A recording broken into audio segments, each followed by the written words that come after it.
ओम नमो भगवते वासुदेवाय। ओम नमो भगवते वासुदेवाय। ओम नमो भगवते वासुदेवाय। ओम नमो भगवते वासुदेवाय।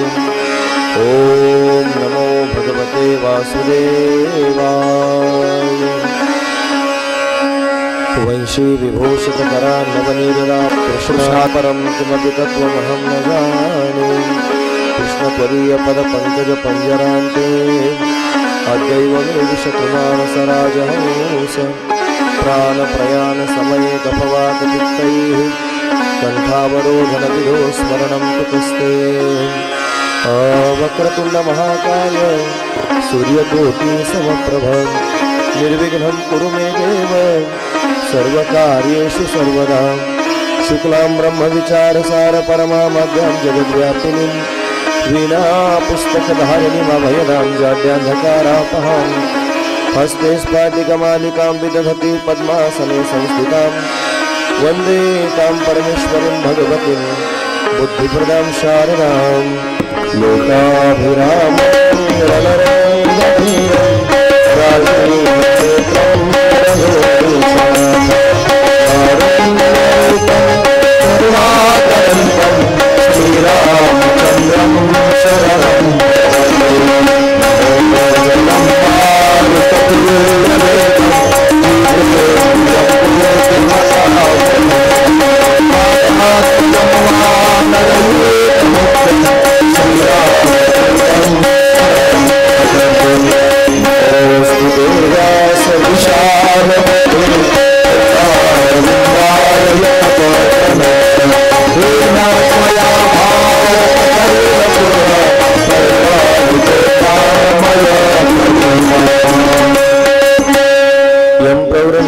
पेतमपेतकृत्यं द्वैपायनो विरहकातर आजुहाव पुत्रेति तन्मयतया तर्वोऽभिनेदु तं सर्वभूतहृदयं मुनिमानतोऽस्मि।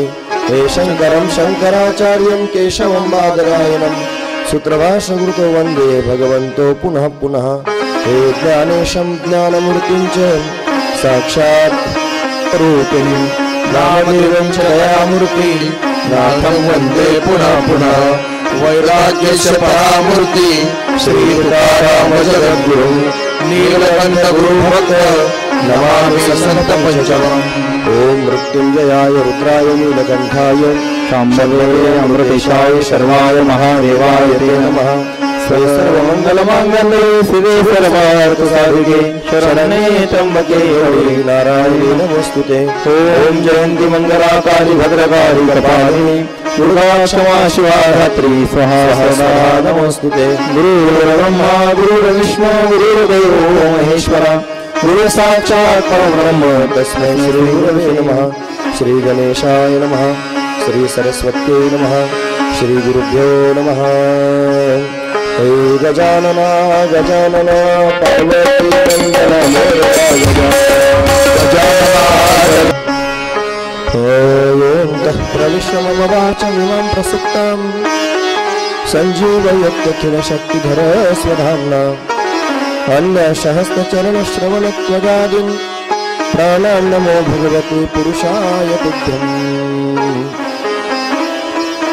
गंगा मैया के पावन तट पर आनंदकंद परमात्मा की कथा में तल्लीन महात्मा शुकदेव जी कहते हैं, राजन गंगा माईच्या पवित्र काठावरती भगवान श्याम सुंदराच्या परम पावन कथेमध्ये तल्लीन असणारे महात्मा शुकदेवजी राजा परीक्षितीला श्रीमद भागवत कथा वर्णन करून सांगतात। या कथेच्या सामर्थ्याने अवघ्या 7 दिवसांमध्ये राजा परीक्षितीचा उद्धार झाला। राजाचा उद्धार झाल्याने या कथेची महती उत्तरोत्तर वाढत गेली। अनेकानेक संत महापुरुषांनी ही श्रीमद भागवत कथा जडजीवांच्या समोर वर्णन करून सांगितले आणि अनेक आज्ञानी जीवांना या कथेने समाधान प्राप्त करून दिले। तीच असणारी ही परमपावन श्रीमद भागवत कथा ही अकारण करुणा वरुणालय भक्तकाम कल्पद्रुम भगवान पांडुरंग परमात्म्याच्या अथांग करुणेने त्याच्या दयेने आणि या सर्व संयोजक मंडळींच्या माध्यमातून विशेष करून श्री सत्संग सेवा मंडळ सुपा या तरुण वर्गाच्या माध्यमातून आपल्या या सुपे गावामध्ये उपस्थित आहे। आज कथेचा 7वा दिवस आहे। कालपर्यंत आपण दशमस्कंधातील भगवंताच्या अनेक लीला श्रवण करतो आहोत। भगवान लीला करतोय, सर्वांना आनंद देतोय, सर्वांना आपल्याकडे वेधून घेतोय। परमार्थ करणं म्हणजे नेमकं काय तुम्ही ऐकतात ना सर्वजण। महत्वाचा मुद्दा सांगतोय। परमार्थाच्या कोणत्याही साधनेच्या माध्यमातून, कोणत्याही साधनाच्या माध्यमातून एका तत्वाशी कायमस्वरूपी संलग्न राहणं, एका तत्वाच्या ठिकाणी केंद्रित राहणं, एका तत्वाचं अखंड चिंतन करत राहणं, याचं नाव आहे परमार्थ। कर्माच्या माध्यमातून जर जाण्याचा प्रयत्न करत असाल तर अहंकार रहित निष्काम असणारं कर्म जर आपण करत राहिलो, त्या कर्माचं मूळ त्यागणे कर्म करत असताना सर्व कर्मांचा अहंकार टाकून, कर्तेपणा टाकून एका तत्वाशी एकरूप होणं। मी नाही तू आहेस देवा, आता मी नाही आता तू आहेस, आता माझं नाही सगळं तुझंच आहे। मोठा भाव आहे महाराज। मी नाही, प्रत्येक जण म्हणतो मी आहे म्हणून हे करतोय। मी नाही तू आहेस, दोन कठीण शब्द आहेत महाराज। मी आणि माझे, तुम्ही ऐकतात ना सर्वजण। हे मी आणि माझे सर्व लोकांना त्रास देत आहेत। ओळी सांगतो, अहम ममतेचे निलवड सवडी, माते न पवतीची बापुडी, म्हणून जन्म मरणाची दुथडी, ढवळती ठेली। अहम ममतेचे निलवड सवडी, दोनच गोष्टी आहेत जीवाकडं। अहम म्हणजे मी आणि मम म्हणजे माझे। या मी आणि माझेपणा पोटीच मनुष्य संसारात त्यांनी घोटमळतोय। प्रत्येकाजवळ पर्सनल इगो आहे, प्रत्येकाचा स्वतःचा स्वतंत्र अहंकार आहे आणि अहंकाराभोवतीच त्याचं सगळं विश्व निर्माण केलेलं आहे। जसं डबक्यात असणाऱ्या त्यांनी त्या बेंडकुळेला असं वाटतं की हेच माझं विश्व आहे, तसं आपण अहंकाराने एक विश्व निर्माण केलेलं आहे आणि त्या विश्वाभोवतीच आपण फिरतो आहोत। मी अमुक आहे, हा मीपणा त्यांनी निघून जावा आणि माझेपणा निघून जावा। कसा घालवता येईल मीपणा आणि माझेपणा? त्याच्याकरिता विशेषत्व आहे का? या दोन मी आणि माझेच्या जागेवर दुसरे दोन शब्द घालायचे। कोणते शब्द घालायचे? या मीच्या जागेवर शब्द घालायचा तू आणि या माझेच्या जागेवर शब्द घालायचा तुझे। आता मी नाहीच, मग कोण आहे? तूच आहेस। आणि माझं काहीच नाही, सगळं तुझंच आहे। अशा भूमिकेत जाऊन ज्या वेळेला कर्म केलं जाईल त्यावेळेला ते निष्काम कर्म होईल आणि ते खऱ्या अर्थाने एका तत्वाशी आपल्याला संलग्न करून टाकील, निगडीत करून टाकील। हे जर तुम्ही ज्ञानाच्या माध्यमातून जाण्याचा प्रयत्न कराल तर ज्ञानाच्या दृष्टीने सुद्धा अद्वैत तत्वज्ञान त्यांनी श्रवण करावं लागेल। एकमेव अद्वितीयम ब्रह्म नेहनानास्ति किंचन, ईश्वरो जीवकलया प्रविष्टो भगवानिति। ब्रह्म एकच आहे। सर्वम खलु इदम ब्रह्म, सगळं ब्रह्मच आहे, त्याच्या वाचून काही नाहीच। ब्रह्म सर्वगत सदा सम, जेथे अणु नाही विषम। ब्रह्म सर्वगत आहे, सदैव आहे आणि समान रूपाने त्यांनी व्यापक आहे। पण त्यांनी सर्वत्र ब्रह्मच गच्च भरलेला आहे। साधू संत ही स्थिती प्राप्त करून घेण्याकरिता अट्टहास करतात। काही ऐसा पात्र, काही पात्र होईन लाभासी, असं भाग्य मला कधी प्राप्त होईल? काही देखे जन ब्रह्मरूप, हे सगळे लोक त्यांनी ब्रह्मरूप मला कधी पाहायला मिळतील? भाव आहे मला। म्हणून सगळ्या ठिकाणी एकच ब्रह्मगच्च भरलेला आहे। त्या ब्रह्मस्वरूपाचं चिंतन अखंड करणं हाच परमार्थ आहे।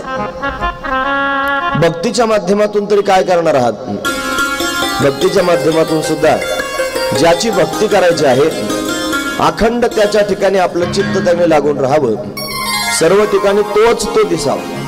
महाराज म्हणतात, पाहे तिकडे मायबाप विठ्ठल आहे रखुमाई, जन विजन झाले आम्हा विठ्ठल नामा प्रमाण।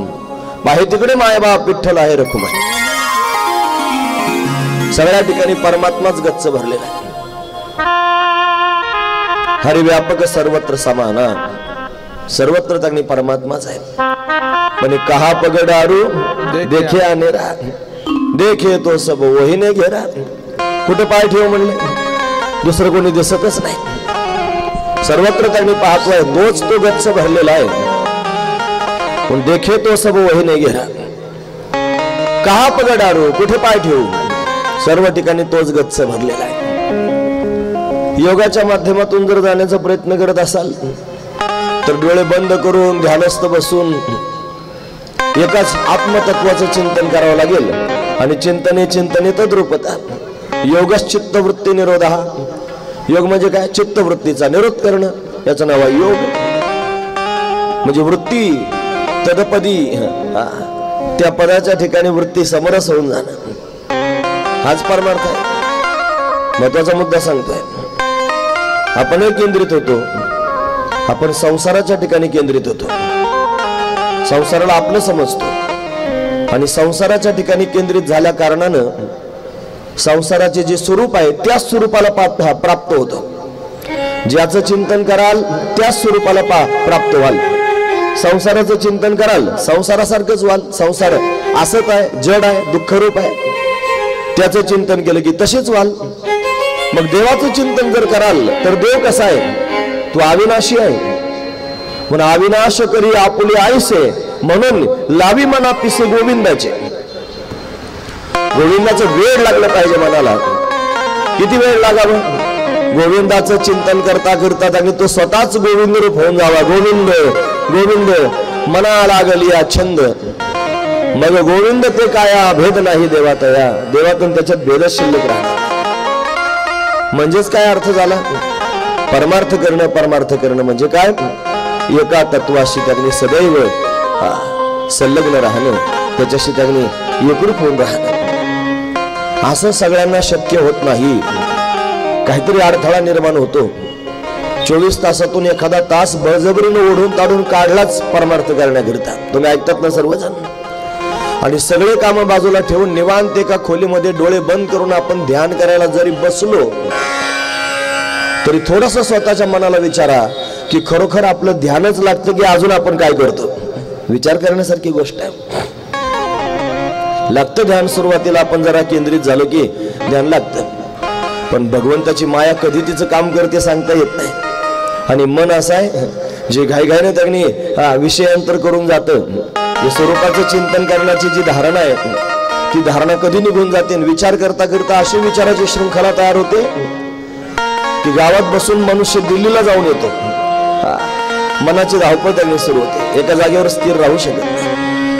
म्हणून या मनानं स्थिर राहण्याकरिता काहीतरी उपाय केला पाहिजे. या मनानं त्यांनी अशा पद्धतीनं एकरूप होण्याकरिता काहीतरी उपाय केला पाहिजे. काय केला पाहिजे उपाय? या मनाला भगवंताचा छंद लावला पाहिजे. या मनाची एक निके महाराज म्हणतात. एक फार चांगली गोष्ट आहे मनाची. काय करत आहे? जे देखलिया गोडीच्या ठाई सोके, त्याला जिथं गोडी लागते त्या गोडीच्या ठिकाणी सोकावलं जातं. म्हणून मनाला गोडी लावली पाहिजे. म्हणून मनाला पिसं लागलं पाहिजे भगवंताचं. मनाला छंद लागला पाहिजे भगवंताचा. मनावरच बऱ्याच गोष्टी अवलंबून येतात महाराज. गती अधोगती मनाची हे युक्ती. मन लावा एकांती साधू संगे, जतन करा धावते सैरा ओढाळते. मान अपमान मनाचे लक्षण, लाविल्या ध्यान तेच करे. तुका म्हणे मन उतरी भव सिंधू, मन करी बंधू 84चा. मनाला गोविंदाचा छंद लागला पाहिजे. जर मनाला गोविंदाचा छंद लागला, मनाला भगवंताचा छंद लागला तरच त्यांनी मनुष्य भगवत रूप होऊ शकतो. महत्वाची गोष्ट आहे. मनावरच सगळं अवलंबून आहे. मनयो मनुष्याणाम कारणम बंध मोक्षयो हो. मनच माणसाला बंध आणि मुक्तीला कारणीभूत आहेत. म्हणून त्यांनी अनेक साधू संतांनी मन करारे प्रसन्न सर्व सिद्धीचे कारण. पण मनापासूनच सगळ्या गोष्टी आहेत. पण मनाला त्यांनी आवडता आलं पाहिजे. कधी आवडलं जाईल मन? जेव्हा मनाला भगवंताचा छंद लागेल तेव्हा. भगवंताचा छंद मनाला लागावा, मन स्वतःच रामरूप होऊन जाईल. मला स्वतःच वर्णन करून सांगतात. मन हे राम झाले, मन हे राम झाले, मन हे राम झाले, मन हे राम झाले, मन हे राम झाले, मन हे राम झाले,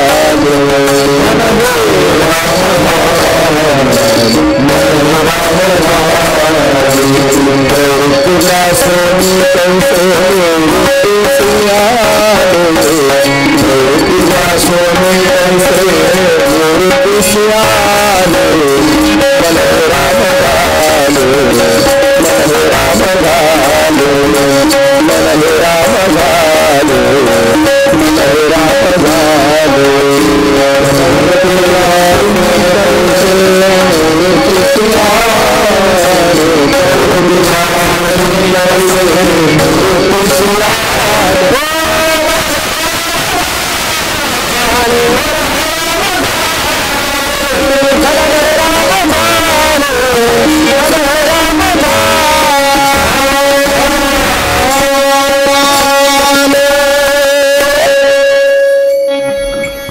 मन हे राम झाले, प्रवृत्ती ग्रासोनी कैसे निवृत्तीशी आले.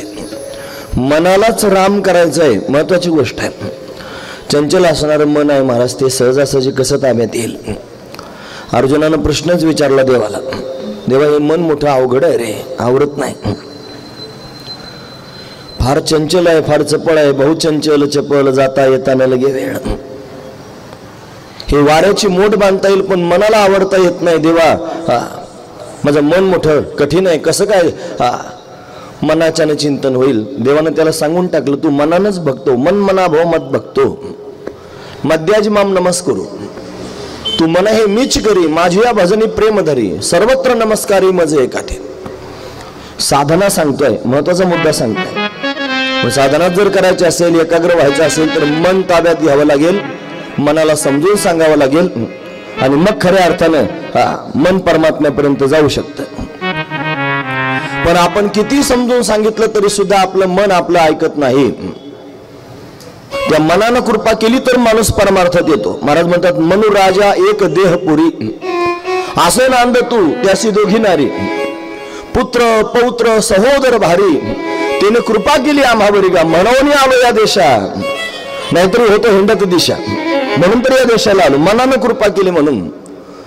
त्याला त्यांनी दोन बायका आहेत, संकल्प विकल्पात्मक असं असणारे मन आहे. या मनाला आपण कितीही परमात्म्याकडे लावण्याचा प्रयत्न केला तरी मन त्याचा स्वभाव सोडित नाही आणि स्वाभाविकपणे त्यांनी नाशवंत संसाराच्या दिशेने धावतं. म्हणून सगळे लोक प्रयत्नशील आहेत. हे बघा, कोणाला नाव ठेवायचं काही काम नाही. सगळ्यांनाच वाटतं परमार्थ करावा, सगळ्यांना वाटतं भजन करावं, सगळ्यांना वाटतं परमात्म्याच्या ठिकाणी एकरूप व्हावं, पण होता येत नाही. हे देवानं जाणलं, हे देवानं जाणलं. देव विचार करतोय की हे सगळे लोक त्यांनी एवढ्या लांबून एवढ्या लांब येतात, माझं चिंतन त्यांनी श्रवण करतात, या सगळ्यांना वाटतं की आपल्या ठिकाणी यांचं मन लागलं पाहिजे, पण स्वतःहून यांना मन लावता येत नाही. मग काय केलं पाहिजे? मग देवाने एक युक्ती केली, देवाने एक तरतूद केली. यांनी स्वतःहून मन लावण्यापेक्षा मीच त्यांचं मन वेधून घेतो, म्हणजे आपोआपच त्यांचं मन माझ्याजवळ राहील. म्हणून जो शब्दांच्या पलीकडे असणारा परमात्मा, जो मनाच्या पलीकडे असणारा परमात्मा, जो वाणीच्या पलीकडे असणारा परमात्मा, महाराज म्हणतात, मन वाचा तीत तुझे स्वरूप. म्हणून या माप भक्ती केली, भक्तीच्या मापे मोजितो अनंता, इतरांना तत्वता न मोजवे. मनाला जो कळत नाही, वाणीला जो कळत नाही, इंद्रियांना जो कळत नाही, बुद्धीला जो कळत नाही, जो सर्वांच्या पलीकडे असणारा परमात्मा आहे, तो परमात्मा स्वतःच जीवावर कृपा करण्याकरिता, जीवाला त्यांनी आपलंसं करून घेण्याकरिता, जीवाला छंद लावण्याकरिता सगुण साकार होऊन आला. त्यापेक्षा ज्याला नाव नाही त्यानं नाव धारण केलं, ज्याला रूप नाही त्यानं रूप धारण केलं, आणि जो फार कठीण आहे सर्वांच्या पलीकडे आहे तो सोपा झाला. महाराज वर्णन करून सांग, आला नावा रूपा, आला नावा रूपा. आला जो निर्गुण निराकार आहे तो सगुण साकार झाला. आला नावा रूपा, दोन गोष्टी सांगितल्या, नाम आणि रूप. वास्तविक पाहता नाम आणि रूप हे बंधन आहे. या जगतामध्ये 5 अंश आहेत, आस्ती, भाती, प्रिय, नाम आणि रूप, 5 गोष्टी आहेत. त्याच्यातलं अस्तित्व परमात्म्याचं आहे, भातित्व परमात्म्याचं आहे, प्रियत्व परमात्म्याचं आहे, नाम आणि रूप हे त्याने मायेचे आहेत. हे बंधन आहे. आपण सगळेजण नाम रूपाच्या बंधनात अडकलेलो आहोत. परमात्मा बंधनात नाही, बंधनाच्या पलीकडे आहे. पण बंधनाच्या पलीकडे असणारा परमात्मा स्वतःच बंधनात आला. आला नावा रूपा म्हणजे बंधनात आला. कशाकरिता बंधनात आला असेल? खरं सांगू का? आपल्या सगळ्यांना बंधनातून मुक्त करण्याकरिता देव बंधनात आला. देवाने बंधन धारण केलं, देवाने बंधन स्वीकारलं. कोणाकरिता? आपल्या सगळ्यांच्या उद्धाराकरिता. प्रत्येकाला हे वाटलं पाहिजे महाराज. असं जर विचारलं ना बुवानं, कोणाकरिता देव नावा रूपाला आला, छातीला हात लावून म्हणता आलं पाहिजे, माझ्याकरिता नावा रूपाला आला. हे माझं म्हणण्याकरिता फार मोठं काळीज लागतं महाराज. महत्वाची गोष्ट आहे. सोडविन माझा स्वामी निश्चयसी तुकोबरा म्हणतात. माझा, साऱ्या संसाराला माझं म्हणत हिंडत राहतो आपण. कधीतरी देवाला माझं म्हणता आलं पाहिजे. तुम्ही ऐकतात ना सर्वजण? त्याच्यात घोटाळा होतो महाराज. जे देवाला आपलं म्हणतात ना, ती बाकीच्या कोणालाच आपलं म्हणत नाहीत. घोटाळाच आहे हा. बाकीच्या सगळ्यांना त्यांनी वाटतं की हे आपण एवढे त्यांनी जवळचे आहोत, हे आपल्याला आपलं समजित नाही. त्याला देव सापडलेला असतो ना, ते देवाला माझं म्हणतं. जे देवाला माझं म्हणतं बाकी कोणालाच माझं म्हणत नाही. पण होतं कशामुळे? तो देव स्वतःच नामारूपाला आला आणि भक्तांना वेधून घेण्याकरिता तयार झाला. मग गोकुळात आलेला आहे. गोकुळवासी लोकांना सुख प्राप्त झालेलं आहे. त्याचं शेवटचं चरण ते अभंगाचं. तुका म्हणे छंदे येणे वेधिले गोविंदे. या गोविंदानं सगळ्या गोकुळवासी लोकांना छंद लावला आणि छंद लावून वेधून घेतलं. आता त्यांना स्वतःहून भगवंताच्या ठिकाणी मन ठेवायची गरज लागली नाही. त्यांचं मन आपोआपच भगवंताच्या ठिकाणी लपू लागलं. सावळे परब्रह्म आवडे या जीवा, मने मन राणी वा घर केले. काय करू सये सावळे गोवित, आपे आप लपत मन तेथे. एवढा विस्तार मनाचा सांगितला आधी ना. कशाकरिता सांगितला? मन भगवंताच्या ठिकाणी ठेवणं हाच परमार्थ आहे. पण आपलं मन भगवंताच्या ठिकाणी आपण स्वतःहून ठेवू शकत नाहीत. म्हणून परमात्मा सगुण साकार होऊन आपल्या समोर आला. त्यानं त्याने आपल्या सर्वांचं चित्त वेधून घेतलं आणि आपोआपच आपलं मन भगवंताच्या ठिकाणी जडलं. आपे आप लपत मन तेथे. म्हणजे भक्तांचं मन आपोआप माझ्याकडे त्यांनी खेचलं जावं म्हणून सगुण साकार झाला.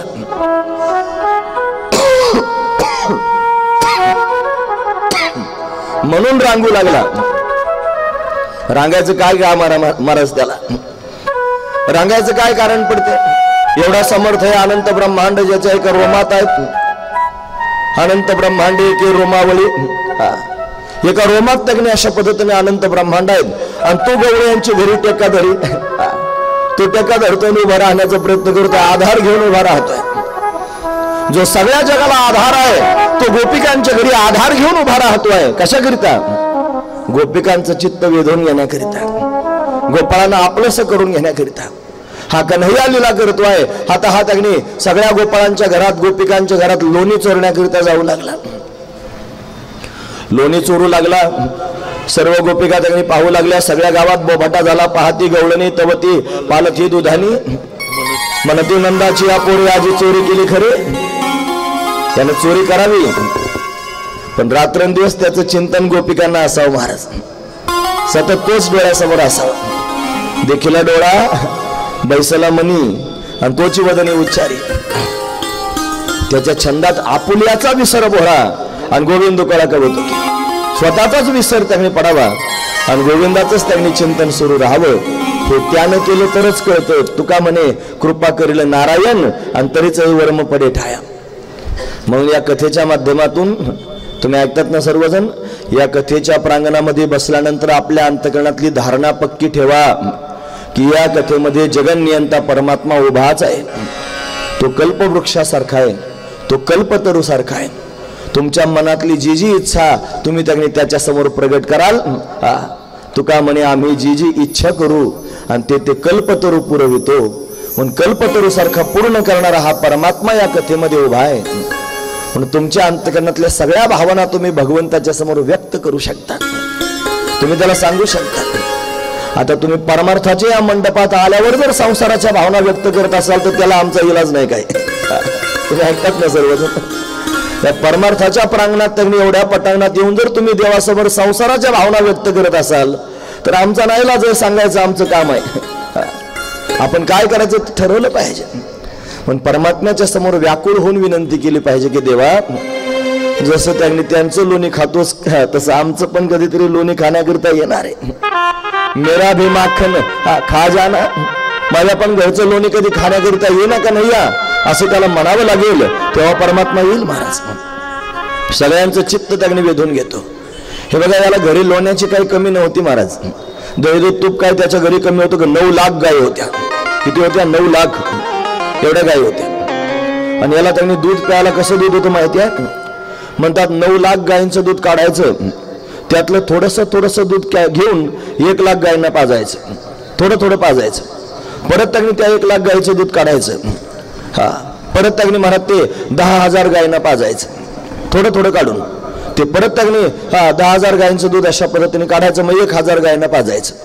त्यांचं दूध काढून 100 गायींना पाजायचं. त्यांचं दूध काढून 10 गायींना पाजायचं. आणि त्या 10 गायांचं दूध काढून थोडं करून एका गायीला पाजायचं. तिचं नाव आहे पद्मगंधा. जिच्या दुधाचा सुगंध येत होता महाराज कमळासारखा, असं त्यांनी तिचं दूध होतं, पद्मगंधा. आणि त्या पद्मगंधा गाईचं दूध होतं दा कन्हैयाला खाण्याकरिता स्पेशल. कालचं जळालं ना, ते त्याच्यामुळेच जळालं. त्याला वाटलं एवढं डिमांड होतं मला आतापर्यंत. सगळ्या त्यांनी दुधामध्ये माझं श्रेष्ठत्व होतं. कन्हैया त्यांनी माझा स्वीकार करत होता. आणि आता त्यांनी माझा नादच सोडून दिला, लोण्याकडे जायला लागला. आता काय करायचं? ते दूधच जळालं महाराज. त्याला जळकी उठली. ते म्हणलं अरे आपलं डिमांड कमी झालं. महत्वाची गोष्ट आहे. ठेप सांगतोय कन्हैयाची ठेप. एवढं दूध होतं घरी खाण्याकरिता, एवढं लोणी होतं घरी खाण्याकरिता, एवढं तूप होतं घरी खाण्याकरिता, एवढं त्यांनी मस्त होती सगळी स्थिती, आनंद विभोर होती. 9 लाख गायी होत्या. ज्याच्या घरी 9 लाख गायी त्यालाच नंद म्हणत होते. नंद ही पदवी आहे.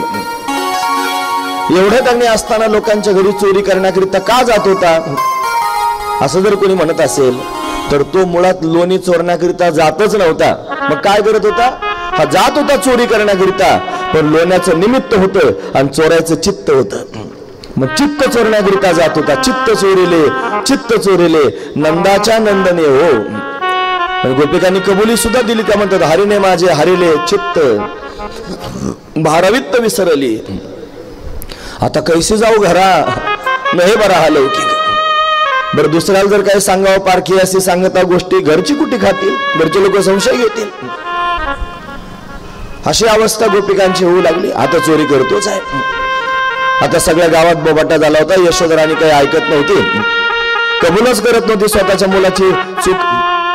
मग मात्र त्यांनी गोपिकांनी विचार केला बस आता याला पकडायचंच म्हटलं. काही करून त्यांनी ते पकडलं पाहिजे. मग काय करावं? एका गोपीनं चोरी होते रात्री म्हणून म्हातारं त्यांनी घरातलं त्याला सांगितलं बघा रोज चोर येतात, घरात घुसून त्यांनी लोणी खाऊ शकतात. आता खोड्या सांगायच्यात ना मला कन्हैयाच्या, तुम्ही जरा राखणदार म्हणून काम करा थोडस. म्हणून त्यांनी म्हातारच बाहेर झोपवलं, दारात अंगणात झोपवलं, असं दरवाजाच्या समोर आडवं झोपवलं. बरेच दिवसातून आठवलं बरं मला म्हातार.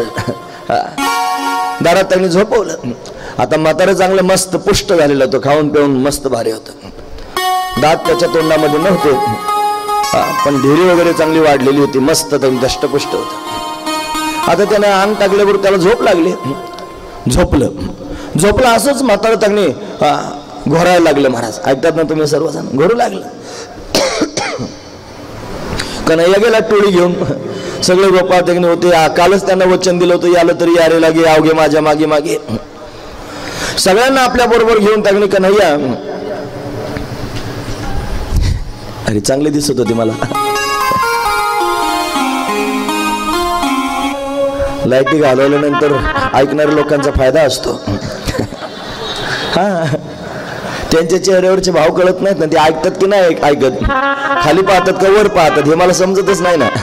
म्हणून त्यांनी नाही ऐकलं तरी चालतं, पण उजेड जर त्यांच्या चेहऱ्यावर असेल तर कटाक्षानं ऐकावं लागतं. महत्वाची गोष्ट आहे. म्हातारा दारात झोपवला होता. कन्हैया त्यांनी सगळ्या पोरांना घेऊन गेला. म्हणे झाला का खोळंबा आता? म्हातारा दारात झोपवलेलं, आता काय करायचं? देव म्हणला असं काय, मी चोरी करू नये, मी लोणी खाऊ नये म्हणून त्यांनी म्हातारा झोपवलं. का इकडे इकडे पाहिलं, बाहेर डेरे अडकून ठेवले होते. ताकाचा डेरा होता, ताकाचा.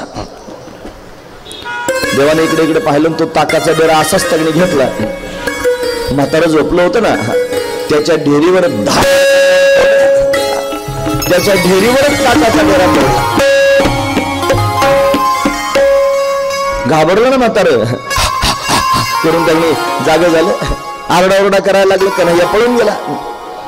सगळ्या गोपिका त्यांनी धावत आलं. काय झालं म्हणे, डेराच फोडला ढेरीवर आणून. का बरं फोडला असेल माहिती आहे? डेरा फोडाय करता नाही फोडला, म्हाताऱ्याला काही समजून सांगाय करता डेरा फोडला. तुम्ही ऐकतात ना सर्वजण? महत्वाची गोष्ट आहे. कशाचा डेरा होता? ताकाचा. आता दयाची अंगी निघे ताक लोणी, एक मोल दोन्ही विकू नये. दयातून ताक निघतं, लोणी निघतं. त्याच्यातलं सार काय असतं? लोणी. आणि आसार काय असतं? ताक. ताक बाहेर अडकवलं होतं. ताकाचा डेरा बाहेर होता आणि लोण्याचे डेरे कुठे होते? घरात होते. म्हणजे सार भाग कुठे ठेवायचा असतो? घरात. आणि आसार कुठे ठेवायचं असतं? बाहेर. बरोबर आहे ना? आसार कुठे ठेवायचं असतं? बाहेर. आणि जे सार आहे ते कुठे ठेवायचं असतं? घरात. म्हातार कुठे झोपलं होतं?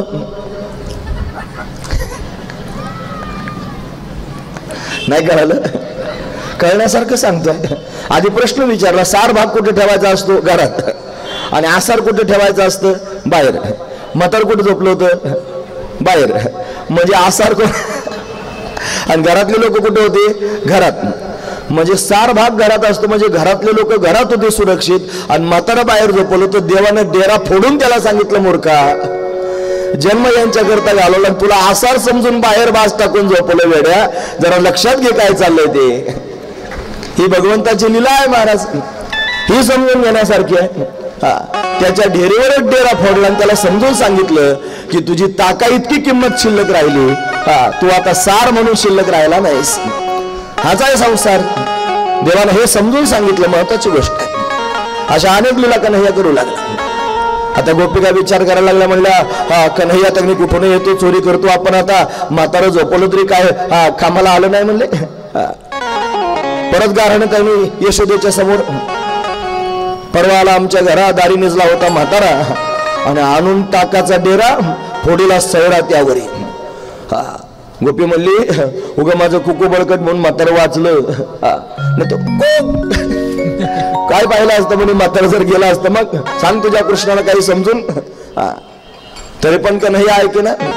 गोपिकाने आता तटबंदी करायचं ठरलं. रात्रभर जागते रहो, जागते रहो. सगळ्या गोपीने आपापल्या हातात त्यांनी काठ्या घेतल्या आणि आपल्या घराच्या भोवती त्यांनी पहारा देऊ लागला.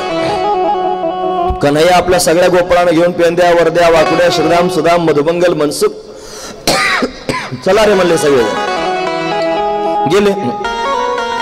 आमचे बाबा सुंदर सांगतात बरं ही कथा. गडावरचे बाबा आले म्हणे सगळेजण, पण गोपी दिसले हातात काठी घेऊन. कन्हैया, आज काय खायला भेटायचं नाही असं वाटतंय, काय करायचं मग? देवाला चिंता करू नका, सगळेजण डोळे बंद करून घ्या. सगळ्यांनी देवाचं ऐकलं, डोळे बंद केले. डोळे बंद केल्याबरोबर त्यांनी सगळ्या गोपाळांना आतमध्ये घेऊन गेला. सगळे गोपाळ आतमध्ये.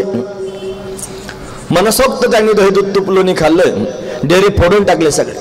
खुडबुड खुडबुड घरात ऐकू आले. इतक्यात गोपिकांना कळालं चोर तर घरात आहे. घाईघाई गोपिका त्यांनी घराच्या दिशेने धावली. अरे गोपिका आल्या, कन्हैया आता वाचव म्हणे. चिंता करू नका, परत डोळे झाका. परत डोळे झाका म्हणलं की सगळ्यांनी परत डोळे झाकून घेतले. आणि डोळे झाकल्या बरोबर त्यांनी सगळेजण त्यांनी बाहेर काढले. एक जण मात्र मोठा हुशार होता. तो म्हणला डोळे झाकले आत नेतोय, डोळे झाकले की बाहेर काढताय. काय प्रकार असेल नेमका, पाहावं तरी काय क्रिया करतो. मग त्याने सगळे डोळे झाकले नव्हते, असे अर्धे झाकले. आता अर्धवट डोळे झाकले नंतर पाहत होता काय करतो कन्हैया. सगळे गोपाळ त्यांनी बाहेर निघून गेले. एवढा एकच अडकला सवान्यात, वरती धोऱ्यात. कमरेपासून वर वरती होता आणि कमरेच्या खाली खाली लोंबकळला होता. गोपिका आले, इकडे इकडे पाहिलं, चोर कुठे दिसत नाहीत. वर एकीने पाहिलं म्हणणार वरती चोर आहे. हातात काठ्या होत्याच गोपिकांच्या. धरली काठी की बेदम मारायला सुरुवात केली. मला साऱ्या पोटऱ्या साळून काढल्या. फार जुने शब्द आहेत महाराज, पोटऱ्या साळून काढणे. मग बोंब मारायला लागला, कन्हैया धाव, कृष्णा धाव. खाली त्यांनी मार बसतोय ना, आरडाओरडा करून त्याचा घासा सुद्धा बसला होता. धाव म्हणलं की कन्हैया धावत आला, अडकलाच होता, खालून मार बसत होता. अरे पेंड्या कसं काय अडकला? डोळे झाकले नव्हते का? हळूच विचारलं. देवा झाकली होती पण अर्धीच झाकली होती. देवाने स्पष्ट शब्दात सांगितलं, माझ्यावर जर विश्वास ठेवायचा असला तर डोळे झाकून विश्वास ठेवायचा. जर अर्धवट विश्वास ठेवला तर मार खावा लागेल. महत्वाची गोष्ट आहे.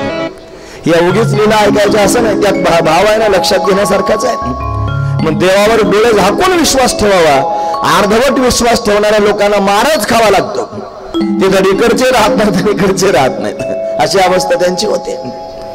म्हणून त्यांनी डोळे झाकून भगवंतावर विश्वास ठेवावा. सगळ्या गोपांना अशा पद्धतीने बाहेर काढून आणलं. अनेक लीला करतोय.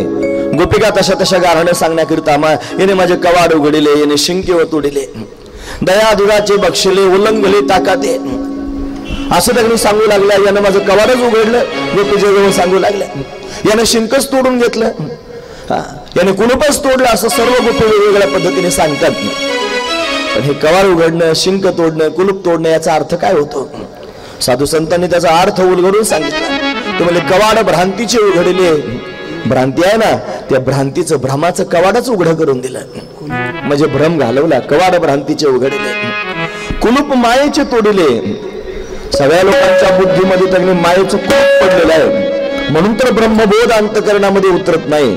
म्हणून तर त्यांनी परमात्मा स्वरूपाचा बोध ठसावला जात नाही. महत्वाची गोष्ट आहे, माया आहे. अजब है झटका माया का, डुबाया परमार्थ सबका, इंद्र चंद्र को क्या क्या भया सबको मालूम है जी, नारद की तो भई नारदी ऐसी नौबत गाजी, अजब है झटका माया का. मोठ्या मोठ्या लोकांना नागवते महाराज ही माया. म्हणून त्यांनी मायेचं कुलूप आहे तोडून टाकलं देवानं. याने शिंकच तोडलं म्हणतात. शिंके अविद्येचे तोडिले, अविद्येचं शिंक तोडून टाकलं. तुम्ही ऐकतात ना सर्वजण, आपल्या सगळ्यांच्या जीवनामध्ये दुःख जर कशामुळे येत असेल तर त्याचं एकमेव कारण आहे अविद्या, म्हणजे अज्ञान. सगळं अज्ञानाजवळ दुःख आहे महाराज. स्वरूपाचं अज्ञान, मी कोण आहे याचं अज्ञान. भगवंतानं अज्ञानाचं शिंक तोडल्याशिवाय त्यांनी हे जाणारच नाही. मग त्याने शिंकच तोडलं पाहिजे, तो तोडतच असतं. महत्वाची गोष्ट आहे. पण अशा अनेक प्रकारच्या लीला हा कन्हैया त्यांनी करतोय आणि सर्व लोकांचं चित्त आपल्याकडे त्यांनी वेधून घेतोय. कोणी दारात रांगोळी त्यांनी काढली, त्याच्यावर लघवीच केली, अष्टदळ काढले अंगणी, वरी मुते चक्रपाणी, परत गारानं जाऊ लागले. कोणी घरात त्यांनी भाकरी करतोय, चुलीतलं लाकूड काढलं, गोपीचंद तिच्या तोंडावरच धरलं. आधी घराला त्यांनी लावत देख मला पेटून घर. आमच्या घरी येते गारानं सांगायला, तिच्यावर रागावलं ना, त्याचं गारानं सांगितलं त्याला राग आला, घरालाच लावा लागला, देतो मला घर पेटून. अरे म्हणजे माझं घर पेटवतोस का? असंच तिच्या तोंडावर त्यांनी धरलं. ओढून तिला म्हणतो, देईन तोंडावर, तुझ्या बापाचे घर, तुझ्या बापाचं घर आहे का? महत्वाची गोष्ट आहे. काय सांगायचं त्याला त्याच्यातून? घर म्हणजे हे घर, हे आपल्या बापाचं आहे का? हे पंचमहाभूतांचं आहे. हे त्यांनी पंचमहाभूतांकडून आपल्याला मिळाल. क्षितिजल पावक गगन समीरा, पंचरचित आत्या धम शरीरा, पृथ्वी आप तेज वायू आणि आकाश या पंचमहाभूतांपासून तयार झालेलं हे शरीर आहे. हे आपलं नाही, हे त्यांचंच आहे, त्यांना द्यावं लागणार आहे.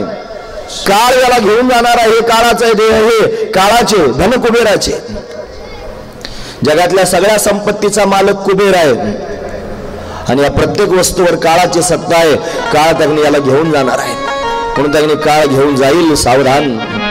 म्हणून देव म्हणतोय, तुझ्या बापाचे घर, तुझ्या बापाचं आहे का? याला माझं माझं माझं म्हणतोस. एक दिवशी वीरश्री निघून जाते महाराज अंगातले. नाक गळायला लागतं, तोंड गळायला लागतं, लाळ गळू लागते, डोळे गळू लागतात. साधू संत जागे करतात तो वेळच्या वेळेला. ते म्हणतात, हे नाक मुख गळू लागले, लाळ आणि शेपूड, श्वान परी गती झाली, सर्व करते हाड हाड. नाक मुख गळू लागले, लाळ आणि शेंबूड, अशी अवस्था सर्वांनाच त्यांनी महाराज वृद्धाप काळामध्ये होत असते. सावधान.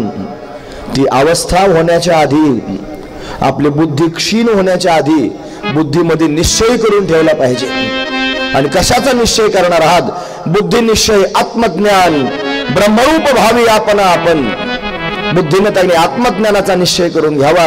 मी आत्मा आहे, मी सच्चिदानंद स्वरूप आहे, मी त्यांनी व्यापक असणारं ब्रह्म आहे, मी आत्मा ब्रह्मरूप आहे, असा अद्वैत बोध अंतःकरणामध्ये ठसावला जावा. याच्याकरिताच मनुष्य शरीर आहे. म्हणून देव खोड्या करतोय, का करतोय हे शिकवतोय. तुझ्या बापाचे हे घर म्हणजे शरीर तू नाहीस, हे तुझं नाही, हे देवानं शिकवलंय महाराज. हे आपण या लीलांच्या माध्यमातून समजून घेतलं पाहिजे. अशा अनेक लीला मला सांगता येतील, भागवतात फार थोड्या त्या आलेल्या आहेत.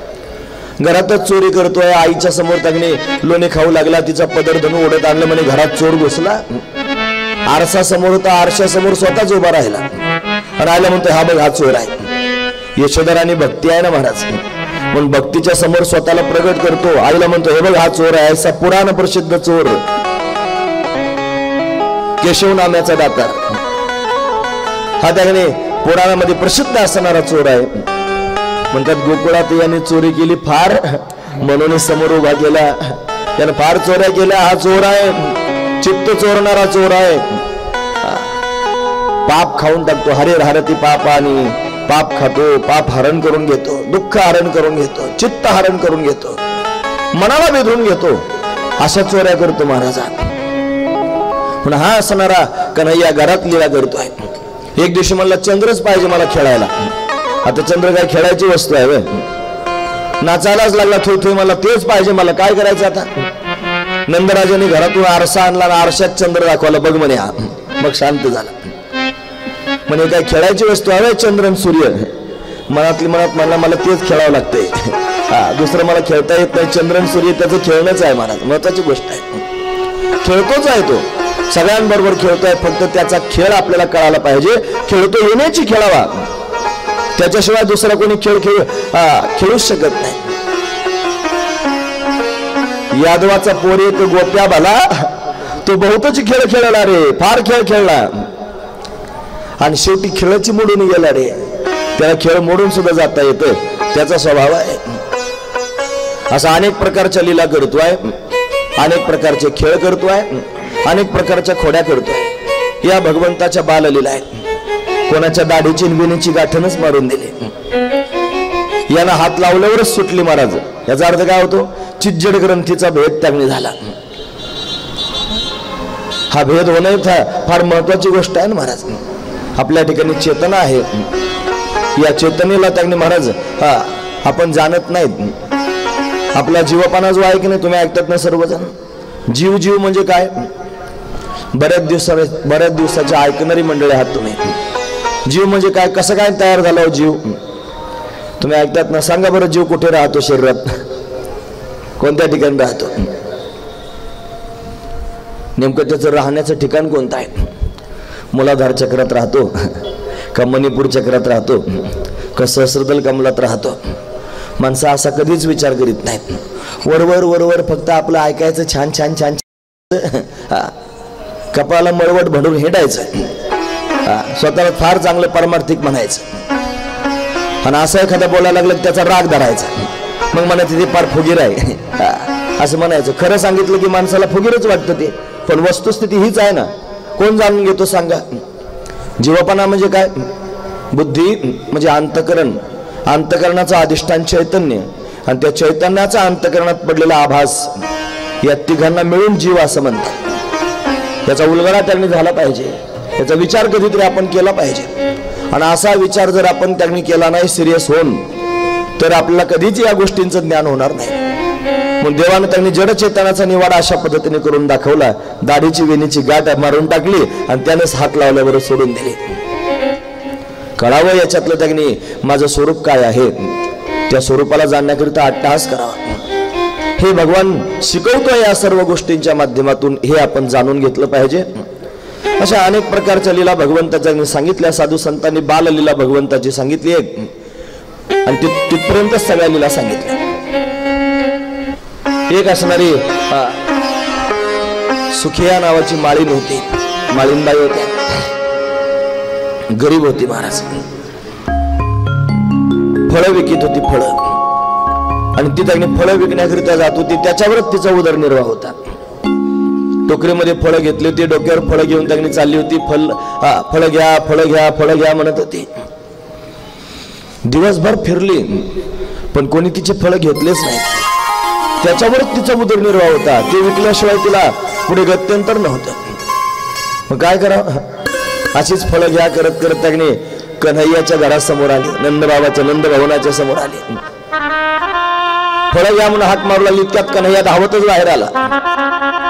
त्यानं पाहिलं फळवाली आहे. तिला हाक मारून त्याने विचारलं, काकी काय आहे ग तुझ्याकडे? तिला वाटलं आता गिरायक सापडलं. तिने आपल्या त्याने डोक्यावरची अशा पद्धतीने पाठी खाली ठेवली आणि पाठी खाली ठेवून त्याने कन्हैयाला सांगू लागली, माझ्याकडे फळं आहेत, मी फळं विकण्याकरिता त्याने आलेली आहे.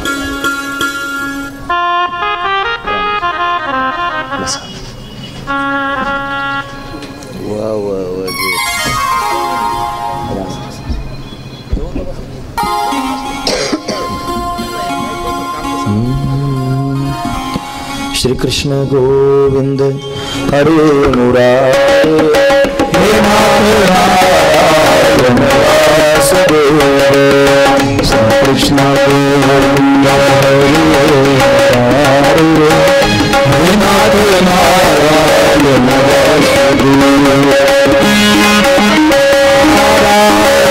वासुदेव.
रात्रीच्या वेळेला अरुणोदय झाला.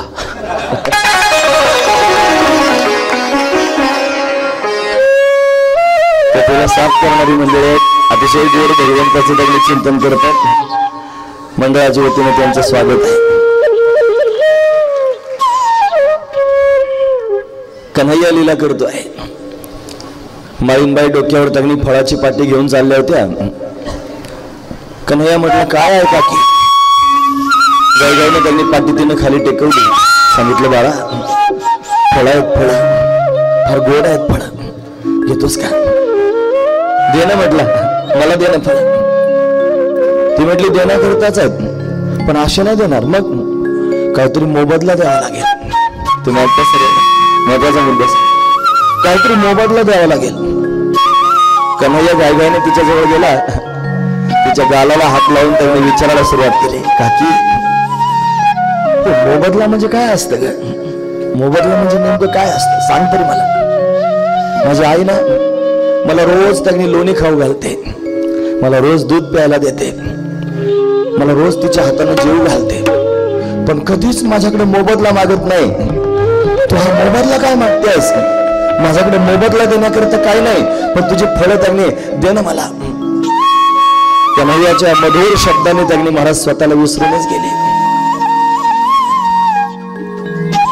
तिला जगाच्या मालकानं त्यांनी आपलंसं करून घेतलं. घाईघाईनं त्यांनी महाराज तिच्या मांडीवर जाऊन बसला आणि पुन्हा पुन्हा त्यांनी तिच्या गालाला हात लावून म्हणतो, काकी दे ना ग मला फळं. तिला फार समाधान वाटलं. महाराज एवढ्या प्रेमानं तिच्या बरोबर त्यांनी कधी बोललंच नव्हतं. मोबदला शब्द विसरूनच गेली. स्वतःच्या हातानं कन्हैयाला फळं खाऊ घालू लागली. घेते ना म्हटले, तुला जेवढे लागतील तेवढे फळं त्यांनी मी द्यायला तयार. तिच्याजवळच वस्त्र अशा पद्धतीने त्यांनी जमिनीवर अंथरलं, सगळे फळं त्याच्यावरती ठेवले, गाठण मारली आणि त्याच्या हातातच गाठोडं देऊन टाकलं, घेऊन जा, सगळे घेऊन जा. त्याच्या नेत्रांमधून घळघळा अश्रू त्यांनी वाहू लागले. वृद्ध झाली होती, पण एवढं वय झालं तरी सुद्धा एवढं प्रेम तिला आतापर्यंत कधीच आणि कोणाकडूनच मिळालं नव्हतं. भगवंताच्या 4 शब्दांनी त्यांनी महाराज मोहित झाली होती, विसरून गेली स्वतःला. असाच आहे हा लीलाकारी. फळं घेऊन घरात जाण्याकरिता निघाला, पण हळूच म्हणतोय, काकी थोडं थांबा, मी आलोच घरात जाऊ. गायगायने त्यांनी घरात गेला, ती फळं घरात ठेवले आणि छोटेसे कन्हैयाचे हात आहेत ना, त्या हातामध्ये त्यांनी धान्य घेऊन आला देण्याकरिता. कितीसा आणलं असेल धान्य, असं सांडत सांडत सांडत सांडत आणलं. तिच्या टोकरीपर्यंत अतिशय थोडस त्यांनी आलं आणि फक्त हातच झटकले टोकरीमध्ये. तिने ते पाहिलं, पण कैक पटीने जास्त तिला मिळालं होतं. जगाचा मालक स्वतःहून तिच्या मांडीवर जाऊन बसला होता, तिच्या गालाला पुन्हा पुन्हा हात लावत होता, तिला काकी काकी म्हणून त्यांनी आपलंसं करून घेत होता. त्यानं तिचं चित्त वेधून घेतलं होतं. तिला त्या 4 दाण्यात फार समाधान वाटलं होतं. बस काही नको आहे. दिवसभर चिंता करत होती, आता माझं कसं होईल, आता मी काय खाईल. पण कन्हैयानं एवढं वेधून घेतलं की खाण्यापिण्याची शुद्धच राहिली नाही. भूक तहान हरवून गेली. असंच त्यांनी ते 4 दाणे वस्त्रात गुंडाळले, मोकळीच पाटी डोक्यावर घेतली, घरी गेले आणि घरी जाऊन हळुवारपणे ती पाटी ज्या वेळेला खाली टेकवली, तेव्हा चमत्कार झाला महाराज.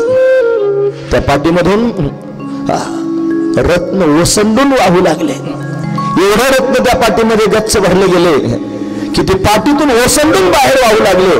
मग तिला कळालं, ते बाळ सामान्य नाही, जगाचा मालकच आहे आणि तो सर्वांना आनंद देण्याकरिता प्रगट झालेला आहे. तिची टोकरीच त्यांनी रत्नांनी भरून टाकली. अशा अनेक प्रकारच्या लीला करतो महाराज. फक्त तुम्ही त्याला आपलं म्हणून बघा, फक्त तुम्ही त्याच्याशी काही संबंध जोडून बघा, तुम्ही त्याची आई होऊन बघा, तुम्ही कधीतरी बलराम होऊन बघा, तुम्ही कधीतरी नंदराज होऊन बघा, तुम्ही कधीतरी गोमाता होऊन बघा, तुम्ही कधीतरी वासरू होऊन बघा. भगवंताचं ध्यान करावं डोळे बंद करून. आपण स्वतः एखादे वासरू काय, तुम्हाला रंग वासराचं धारण करायचं असेल तो धारण करा, पांढर शुभ्र वासरू. अजून शिंग चांगलीशी उगवलेली नाहीत. कन्हैया आपल्या समोर त्यांनी चालतोय. हळूच कन्हैयाच्या मागून दबी धरून त्यांनी चालायचं आणि जाऊन त्यांनी कोळे कोळे उगवले ती शिंग, त्या शिंगाने कन्हैयाला मागून जाऊन डोचायचं, पळून जायचं. काय होईल माहित आहे, तो जगाचा मालक आहे, वासराच्या मागे पडायला सुरुवात करेल. तुम्हाला अनुभव येतो की नाही बघा. महत्वाची गोष्ट सांगतो, त्याला गायीच्या मागे वासरांच्या मागे पळायची सवय आहे. तुमच्याही मागे पडेल. कधीतरी पेंड्या होऊन बघा आणि भोळे भाबडे होऊन बघा. कन्हैया कन्हैया म्हणा, बोबड्या शब्दात कन्हैया म्हणा. कन्हैया स्वतःच तुमच्या जवळ येऊन म्हणेल, पेंड्या फार भूक लागली का रे, चल ना तुला लोणी खाऊ घालतो, तुझ्याकरताच चोरी करतो, चल. कधी वरद्या होऊन बघा, कधी वाकुड्या होऊन बघा, कधी मधुमंगल होऊन बघा. हे फार प्रिय आहेत महाराज भक्त भगवंताला. या सगळ्या गोपाळांची कथा त्यांनी सांगावीशी वाटते मला, पण वेळ सांगण्यासारखा नसतो ना, म्हणून त्यांनी आपण आता पुढे जाणार आहोत. ही शेवटची बाललीला आहे. अशा अनेक प्रकारच्या लीला कन्हैया त्यांनी करतोय. सर्वांचं चित्त कन्हैयानं वेधून घेतलेलं आहे. इकडे गावी यमलार्जुनाचा उद्धार झाला. 2 वृक्ष उन्मळून पडले, त्याच्यातून 2 दिव्य पुरुष त्यांनी प्रगट झाले. भगवंताला नमस्कार करून त्यांनी निघून गेले. पण गावातल्या सगळ्या लोकांच्या मनामध्ये एक भाव निर्माण झाला.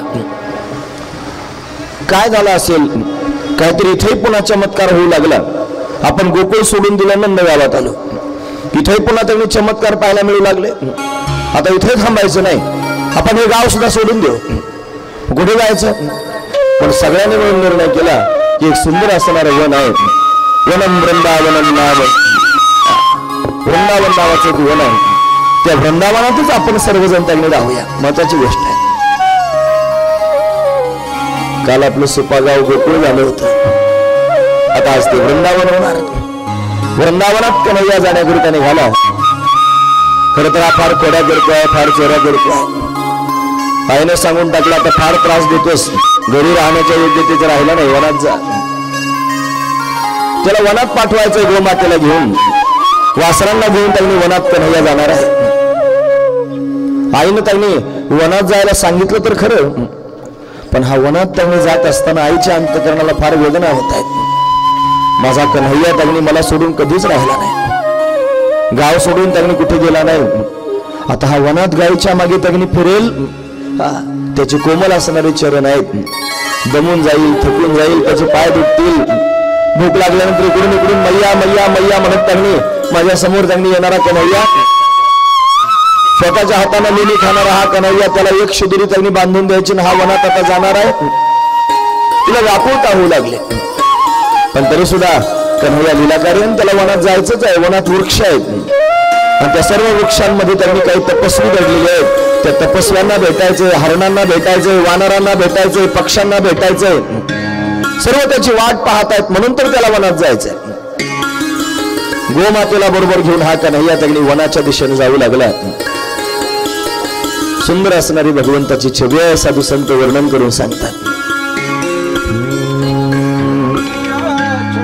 छोटे ग्वाल रे छोटे सोने मदन गोपाल, छोटी छोटी गैया छोटे छोटे ग्वाल, छोटे सोने मदन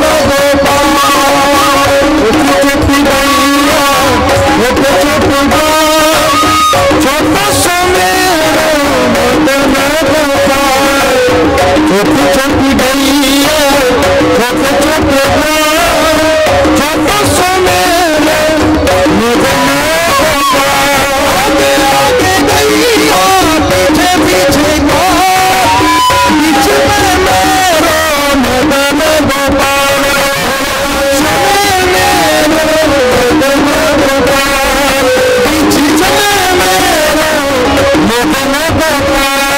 छोटी छोटी गैया छोटे छोटे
छोटी छोटी गैया छोटे छोटे ग्वाल, छोटे से मोरे मदन गोपाल, कारी कारी गैया गोरे गोरे ग्वाल, श्याम वरण मोरे मदन गोपाल, छोटी छोटी गैया छोटे छोटे ग्वाल, छोटे से मोरे मदन गोपाल, घास खाए गैया दूध पिए ग्वाल, माखन खाए मोरे मदन गोपाल, आगे आगे गैया पीछे पीछे ग्वाल, बीच में मोरे मदन गोपाल, छोटी छोटी लखुदी छोटे छोटे हाथ, बंसुरी बजाए मोरे मदन गोपाल, छोटी छोटी सखिया मधुबन बाज, रास रचाए मोरे मदन गोपाल, छोटी छोटी गैया छोटे छोटे ग्वाल, छोटे से मोरे मदन गोपाल. छोटासा कन्हैया सर्वांना आनंद देतो आहे. गोमातेला घेऊन त्यांनी वनाच्या दिशेने जातो आहे. गायी चालवल्या वनाप्रती. कन्हैया पावा वाजवतो आहे, मुरली वाजवतो आहे. मुरलीच्या छंदाने सर्वांना वेधून घेतो आहे. पक्षी त्यांनी शांत झालेले आहेत. यमुनेच्या खळखळून वाहणारे पाणी स्थिर होऊन त्यांनी वाहत आहेत. हरणी कान उंच करून त्यांनी कन्हैयाला पाहतायत. वानरांची चंचलता निघूनच गेलेली आहे. दिल्लीने त्यांनी वनामध्ये फिरतायत. त्या कन्हैयाकडे पाहत अवाक होऊन स्तब्ध झालेले आहेत. गोमाता चारा चढायचं विसरूनच गेलेले आहेत. पृथ्वी आनंद विभोर आहे. भगवंताचे चरण त्यांनी या पृथ्वीवर अशा पद्धतीनं विचरण करत आहेत. देव आनंद त्यांनी पृथ्वीला प्राप्त होतोय. वायुदेव आनंदी आहे, जलदेवता आनंदी आहे. उंच उंच असणारे वृक्ष आहेत. या वृक्षांच्यामुळे त्यांनी सूर्याची किरण लवकर जमिनीवर येत नाहीत. हा सूर्यनारायण त्यांनी तक्रार करतोय त्या वृक्षांविषयी. फार उंच उंच असणारे हे वृक्ष आहेत. मला घाईघाईनं भगवंतापर्यंत जाता येत नाही, अडथळा निर्माण होतो आहे. सर्वांची भावना अशीच आहे. दिव्य असणारी त्यांनी लीला कन्हैया करत आहे. रोज उठून त्यांनी कन्हैयाने वनात जावे, वासरांना सांभाळावं. संध्याकाळ झाल्यानंतर गोरज मुहूर्तावर पुन्हा संध्याकाळी आपल्या घरी यावं. हा कन्हैया वनात जातोय म्हणून गोपिकांनी त्यांनी कन्हैया वनात जाण्याच्या वेळेला हातातली सगळी कामं टाकून दारात येऊन उभं राहावं. कन्हैयाला डोळे भरून पाहावं. यानं सुद्धा कीर्तनाकडे पाहून सर्व गोपींकडे पाहून हसावं. ते निघून गेल्यानंतर दिवसभर त्याचंच चिंतन गोपाळांनी गोपिकांनी करावं. मग दिवसभर त्याची परत येण्याची वाट पाहावी. ते परत येण्याची वेळ झालेली झाली की पुन्हा हातातली कामं टाकून बसते. हे सगळ्यांनी लिहून घ्या. त्यांचं नाव घ्या. ते कोण आहेत महाराष्ट्राचे? 10 दगडवाले नाव घ्या.